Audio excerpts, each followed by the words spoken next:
Ocean entered day 3, with families pleading for faster recovery and accountability. Also tonight, President William Ruto expresses confidence that Kenya is on course to achieve first world status, crediting key reforms and unity efforts across the political divide. Those stories and much more, including latest in business and sports, coming your way. This is EBN Weekend Edition. Let's begin with this. And the desperate search for 3 missing people who drowned in the Indian Ocean has entered its 3rd day, with the multi-agency team intensifying efforts to retrieve the bodies of those presumed dead. The trio went missing on Friday afternoon after their boat capsized during the 2nd edition of the East African Ocean Festival. They were among 19 other participants who were rescued from the incident. Several agencies, including the Kenya Coast Guard Service, the County Fire and Disaster Management Unit, and other security teams, are taking part in the ongoing rescue operation. Families of the missing victims have urged the government to expedite recovery efforts and ensure accountability and proper investigations into what transpired. Meanwhile, organizers have suspended the festival to allow the recovery operation to continue, an exercise expected to take several more days. Menyali anda event ako wapi? Kalebo Tieno apate haki yake na apolewe kwa maji. Ni mtoto huyu mmoja, sijafanikiwa kuzaa mwingine. Ndio mvulana, ndio msichana. Tutapata msaada wao wenye kuwatafuta waongezeke. Bahari ni kubwa. Hii bahari si ndogo. Bahari ni kubwa. Wapatikane jamani. Mtoto wangu ameacha bibi. Ni mjamzito. Anajifungua next week. Nimetumia jasho yangu ili kuja kufia kwa maji. Mfanye haki yake. Apate haki yake mtoto wangu. Familia apate haki yake. Kama support kwa watu wengine kuanza kushika zile ardhi zao ambayo walipata delete kupiga boma. Nyambamba kweli, hata mimi nikiingizwa katikati siwezi ingia, naogopa. La milima ya Shela ndio leo maji mengi pesa, mtoto wangu anatafuta ajira. Maana ajira zake alikuwa shakaziwa. Sasa akaona tu sasa mama simwambii, wacha niende nitafute ajira nyingine yenye hajawahi fanya kwa maisha yake. Pale Bangala tuna bahari na hajaitembea, hajaiogelea. Ningeomba management ya hiyo hoteli watupatie yule mwenye alikuwa amesimamia hiyo event yenye ilikuwa inaendelea hapo juu, kwa sababu wamechukua vijana wadogo ambaye hawajui bahari ni nini, wanakuja kushindana.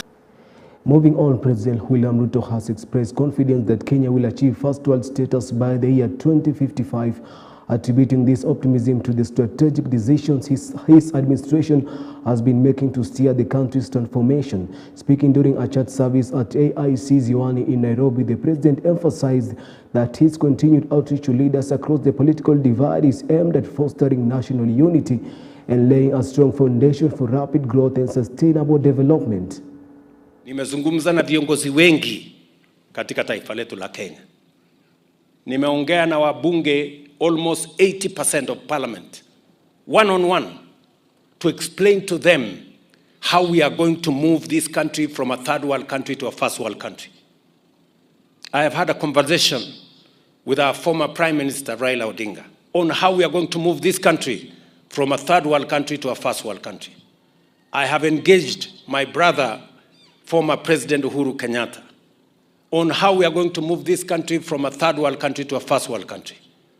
I have engaged many, including Gideon Moi recently, on how we are going to move this country from a third world country to a first world country. And I will continue to engage all the leaders until we come together so that we can take this country to be a first world country in our lifetime. Na mimi naomba wa Kenya, najua mambo yakisemwa kama vile nimesema, tuko na Thomas wengi, tuko na manabii wengi wa uongo. Wakati tulisema tutajenga manyumba, walisema haiwezekani. Wakati tulisema tutakuwa universal health coverage, walisema haiwezekani. Wakati tulisema ya kwamba tutaajiri walimu zaidi na kubadilisha mfumo wetu wa elimu, walisema haiwezekani. Wakati tulisema transform kilimo, tuwe na chakula ya kutosha, hii nchi wache kuagiza chakula kutoka nje, walisema haiwezekani. Mimi I want to tell you, the people of Kenya, We have what it takes. We have the ideas. We have the knowledge. We have the plan. We have the people. And we have the resources to move this country from a third world country to a first world country in our lifetime. And across the political divide, united opposition leaders Rigathi Gachagua, Kalonzo Musyoka and Martha Karua today continued their tour of the Mount Kenya region, led by former Deputy President and DCP party leader Rigathi Gachagua. The leaders attended a church service at the Ambassador Ministry of Christ in Wamumu Ward, Mwea, Kirinyaga County, where they called on Kenyans to rally behind their efforts to unseat President William Ruto in the 2027 general election, saying unity remains key to achieving political change in the country. Hii kazi nzuri ya nyumba ya Bwana iweze kukamilika. Si ndio? Na umehubiri vizuri sana. Sasa Bishop, mambo ya uoga ukituambia tusinunue, ulikuwa unahubiria mabishop wenzako. Sisi hapo hatuko hapo. Sisi kama tungekuwa watu ya kununua uoga, Ruto angekuwa ametumaliza na angekuwa amemaliza nchi hii. Sisi, we are encouraged by your message that we should not buy fear. Na hatutanunua uoga. Still on matters politics, ongoing political efforts to woo Wiper party leader Kalonzo Musyoka and other opposition figures into government continue to gain momentum, with leaders allied to the Kenya Kwanza administration now calling on opposition leaders to follow in the footsteps of KANU Chairman Gideon Moi and join forces with President William Ruto, saying national unity will spur development. Speaking during a women fundraising event in Mochongoi, Baringo area, MP Charles Kamuren and Baringo women representative Florence Jematai said Kenya's political landscape is entering a new phase of unity talks, which they believe could see President Ruto run unopposed in the 2027 contest. Wale wengine wako nje wa Malwa na wale wengine wote, Kenya hii saa hii tunataka maendeleo na raia wanataka maendeleo. Hata na nyinyi mnakaribishwa mkuje na chama zenu, tuungane pamoja na Kenya Kwanza, Kenya isonge mbele. Na kwa miaka zaidi ya 20 Gideon Moi pamoja na William Ruto hawajawahi onana macho kwa macho. Na hawa ni vijana ya mzee mmoja anaitwa Mzee Moi. Sisi kama jamii ya Kalenjin tunasema ni mwanzo mpya kwa viongozi. And still on that note, allies of President William Ruto from the Ukambani region have taken aim at Wiper party leader Kalonzo Musyoka, accusing the opposition of using him as a political pawn ahead of the 2027 general election. Speaking in Malindi during the launch of the Akamba Kilifi Association, Mwala MP Vincent Kawaya claimed that former Deputy President Rigathi Gachagua and other opposition leaders are only using Kalonzo to advance their political interest. Kawaya further said the opposition is well aware that President Ruto remains too strong to be defeated in the 2027 polls. Mwache kudanganya Kalonzo, mwacheni kabisa, mkome kwamba what you are doing will only serve to make Wiper leader an opposition leader, either a deputy opposition leader or whatever, but not a president. Hata nyinyi wenyewe mnajua kwamba you also don't believe kwamba anaweza kuwa. Danganya na watu wa siasa ambao wanapiga kila kitu kizuri kinafanywa na rais, kazi yao ni kupiga. Anything good wanasema ni mbaya. Sisi tumshukuru Rais Daktari Ruto, muungano wake na baba Raila Amolo Odinga umeleta amani, kitu cha kwanza Kenya. As that unfolds, Kiharu Member of Parliament Ndidi Nyoro has raised concerns over the recently launched National Youth Opportunity Nyota program, warning that borrowing to fund such initiatives is worsening Kenya's economic situation. Speaking during the 25th anniversary celebrations of the Christian Foundation Fellowship, the former Budget Committee chair cautioned that Kenya's public debt has risen by over 1 trillion shillings in just 8 months, with much of the borrowed ends funds going to projects that lead to tangible benefit. The Nyota program is aimed at supporting 100,000 young people across the country with startup capital, training and mentorship, a move the government says is designed to empower youth and boost entrepreneurship in the country. Program inaitwa Nyota, National Youth Opportunity.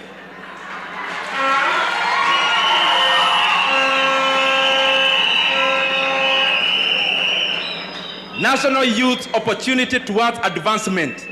Ile deni nimetaja, pesa haitoki hapo. Hiyo pesa ya Nyota ni pesa ya World Bank. Ni pesa ya Banki Kuu ya Dunia. Na kwa hivyo mimi ningeomba hata hii pesa Kenya inakopa mingi. Kama World Bank wanatupea bilioni 5. Si serikali ya Kenya ikeweka bilioni 5, wale youth wanapewa waongezeke maradufu, ama badala ya kupewa 50,000 wapewe hata 100,000 waanze biashara mzuri. Moving on, leaders in Tana River County are calling for unity and social cohesion among locals, emphasizing that peace and development can only be achieved through genuine cooperation. Speaking in Tarasa Village, Senator Danson Mungatana and County Assembly Speaker Osman Galole urged locals to set aside political differences and rally behind ongoing development projects across the county, saying unity remains the cornerstone for lasting progress in the region. Langu ni kuomba sisi watu wa Tana River, mkiwepo hapo ndani, tuishi pamoja kwa amani, tupendane, tuchunge nchi yetu, tuchunge familia zetu, ili hii Kenya ambayo nchi ambayo Mungu ametupatia kwa wakati huu tutembee nayo sawa sawa. Kwa jamii ya Mijikenda, ile na wasihi sana ni umoja wa jamii. Mushikane kutoka Kipini huku mpaka Hurara, ile bridge ya Kilifi na Tana River pale mpaka kule upande ya Balambala. Najua jamii ya Mijikenda kila mahali wako. Mushikane kwa umoja ili tuweze kufanikisha hii Tana River iende. Langu ni kuomba sisi watu wa Tana River, mkiwepo hapo ndani, tuishi pamoja kwa amani, tupendane, tuchunge nchi yetu, tuchunge familia zetu, ili hii Kenya ambayo nchi ambayo Mungu ametupatia kwa wakati.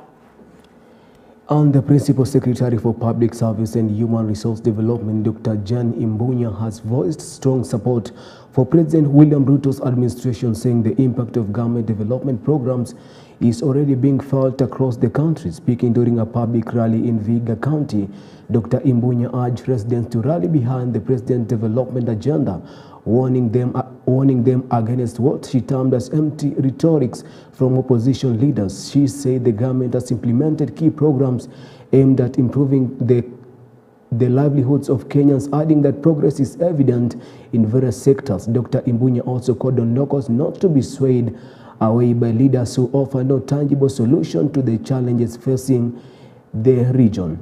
Mupende mujiandikishe kwa SHA. SHA, mtu ambaye analipa hiyo pesa ni mimi.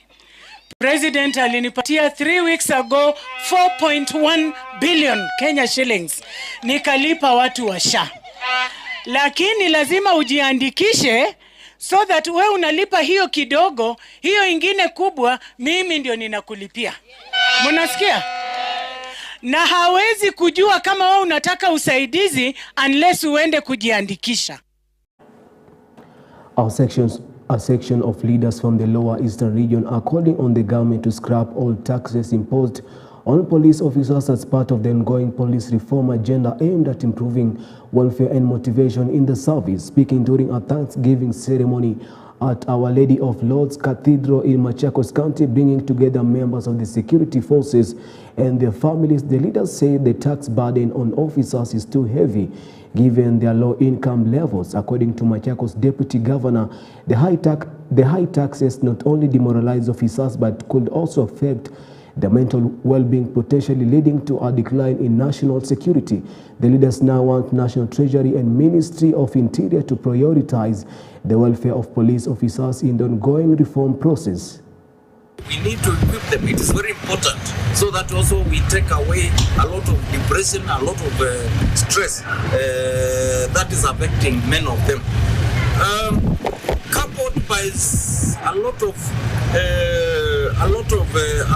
taxes that has been imposed by Kenya Kwanza administration, I think it is very important we look at the welfare of our officers. Training is not about only about their work. They need also to be trained on investments. Who said police officers cannot be investors? So I think it is good financial resource, financial literacy should be impacted to our security officers internal, and I mean both prison, National Police Service, KWS, Kenya Forest Service. Kericho Senator Arun Cheriot and Governor Dr. Eric Mutai have taken issue with the Kenya Tea Development Agency (KTDA) over what they describe as unjustified disparities in tea bonus payments between farmers in the east and west of the Rift Valley region.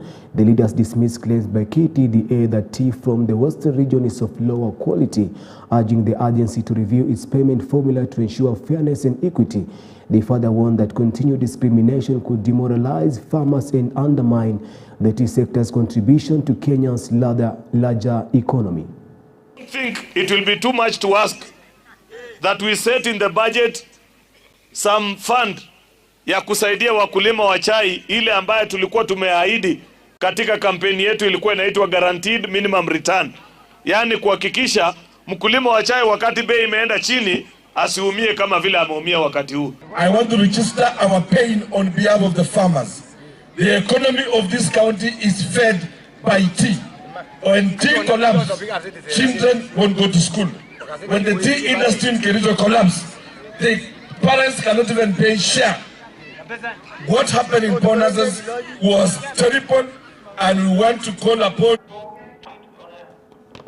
And beyond our borders, as polls open in Cameroon today, the country's 92-year-old president, Paul Biya, is seeking re-election for an 8th term in power. Biya, the world's oldest serving ruler, is widely expected to maintain his 43-year grip on power despite a spirited push from an energized opposition calling for change. His main challenger, former government spokesperson Issa Chiroma, aged 76, has drawn large crowds with calls to end Biya's long tenure.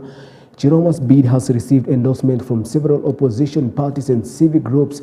However, political analysts suggest that Biya, who first took power in 1982, is likely to retain his seat, citing his firm control of state institutions and the fragmented nature of the opposition.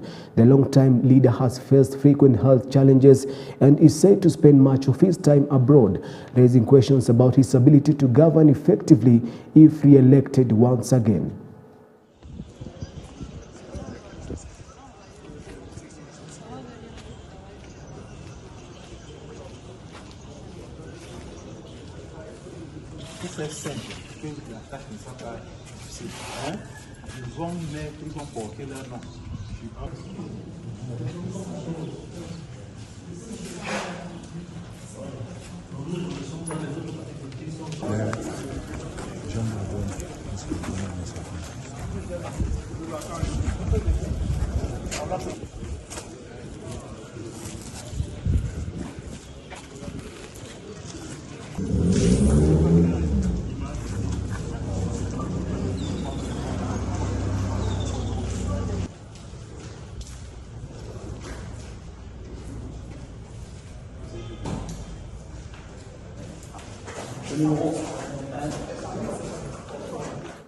And still in Africa, Madagascar's President Andry Rajoelina has claimed that an attempted coup and illegal seizure of power is underway yesterday after soldiers joined ongoing anti-government protests in the capital. The unrest, which began last month over severe water and power shortages, has now escalated into calls for the president's resignation. Troops from the elite Kapsat unit are reported to have urged fellow soldiers to disobey orders and back the youth-led protests, which are posing the most serious challenge to Rajoelina's rule since his re-election in 2023.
With that story, is now time for us here at EBN TV to take a short commercial break. Don't go away, as we've got a lot lined up for you on Matters Sports.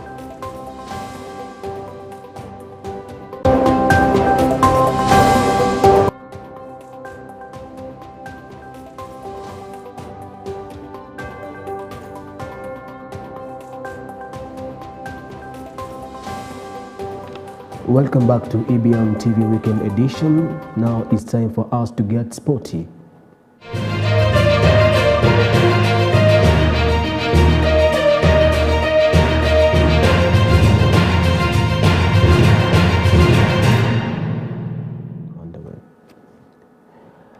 With the FIFA international break well underway, Kenya's national football team, Harambee Stars, are in Abidjan, Ivory Coast, where they are set to face the Elephants in the crucial final Group F match of the 2026 FIFA World Cup qualifiers on Tuesday.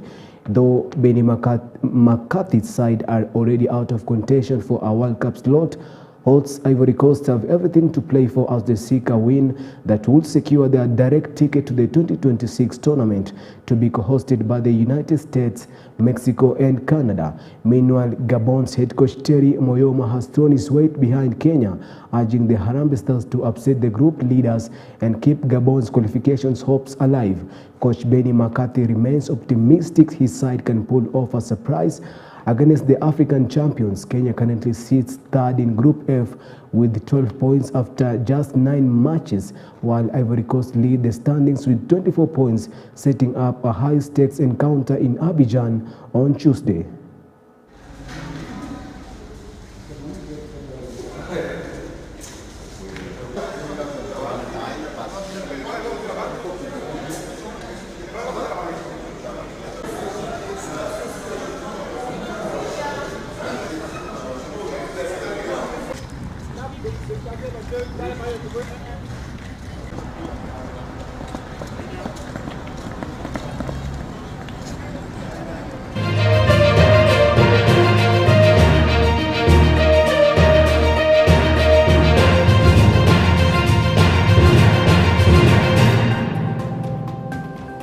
And that brings us to the end of tonight's EBN Weekend Edition.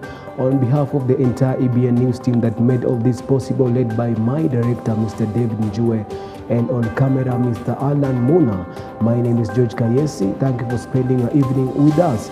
And as usual, before I leave, remember, God wants you to go beyond your own ability and tap into His. Don't hold back. Don't limit yourself. You already have what you need. Take that step of faith and do it. From all of us here, we wish you a peaceful night and a blessed week ahead. Goodbye and God bless.